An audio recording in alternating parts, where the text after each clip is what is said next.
Share ko lang po ang aming baby na nagpabili ng luto-lutuan.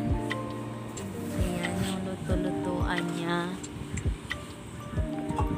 Oh, maglaro ka na, anak. Tapos, sabi niya sa akin, nung isang araw, Mama, bilihan mo na ako ng luto-luto. Akala ko kung lato-lato. Yun pala, luto-lutuan ang gusto niya. Sabi niya, bilhan ko daw siya kasi magaling daw siya mag-dance. Yan daw ang gusto niya. Bakit gusto mo yung luto-lutuan? Kasi gusto ka. Bakit nga? Kasi dance ako. Kasi nagda-dance ka, magaling ka. Upo. Okay. Anong niluluto mo dyan? Fishbowl. Fishball! Tsaka to. Okay, say hello. Hello. Let's